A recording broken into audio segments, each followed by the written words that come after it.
Hello and welcome to this episode of Tales from the Armchair. This story is about words.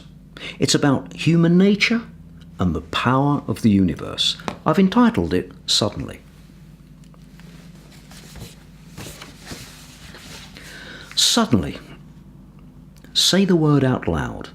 Now repeat it again and again, and like most words, it becomes meaningless. Even in context, we take it for granted. Suddenly I realised that I had forgotten my keys, or suddenly the bus appeared around the corner. Most of our suddenlies are quite unremarkable, but this year the word has been on everyone's lips and spoken with such a passion that its more pedestrian utterings are really in need of being replaced by a word of less significance. It had been a long winter, nothing remarkable there. We'd had them before, and people were reminiscing about the snows of 63 and 81. But this was different. After the snow fell, the skies remained dull and depressing, even after it had melted. The greyness was strange, however. It was as if it was backlit by a deep shade of green, the sort of shade that they used to paint military vehicles, dark, murky green. People began to refer to the phenomenon as the Great Gloom.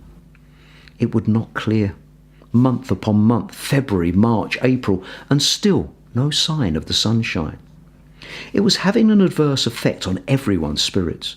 You could hear families arguing as you walked through the moonless streets at night, mothers screaming at children, husbands berating their wives. There were constant brawls in the bars and pubs, which very often spilled out onto the streets. And the constant sound of police and ambulance sirens were now commonplace as the emergency services were stretched to deal with the outbreaks of disorder. The media, as usual, speculated. One minute it was sunspots, the next it was global warming.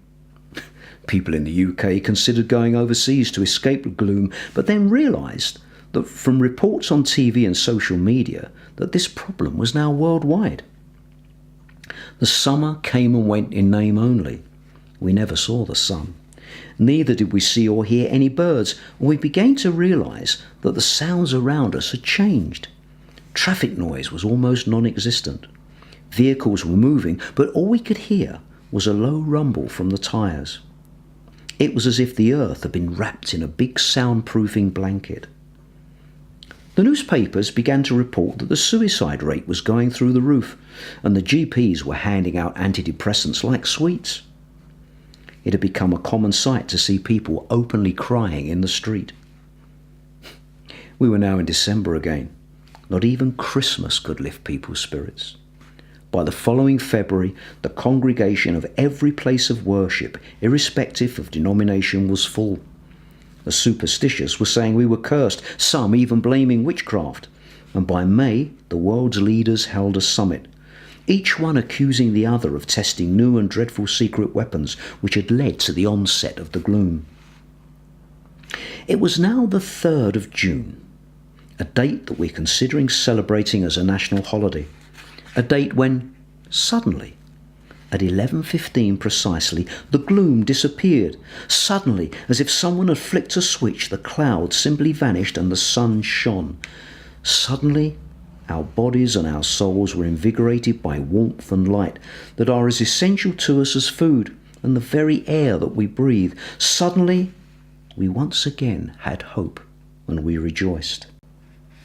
Now, I've been a radio amateur ever since I was a boy, an old-fashioned pursuit in this world of digital technology, and through the period of the gloom, it was comforting to communicate with others across the globe as we shared our hopes and our fears. On June the 3rd, I'd been flicking across the dial, and all I could pick up was static. At 13 minutes past 11, I swear, I could faintly hear a voice on my receiver, phasing in and out. As God is my judge, that voice said, "I think we've solved the problem. We've just replaced the Mitron condenser and we're about to reboot now." I did hear that voice, I know it. And then, suddenly,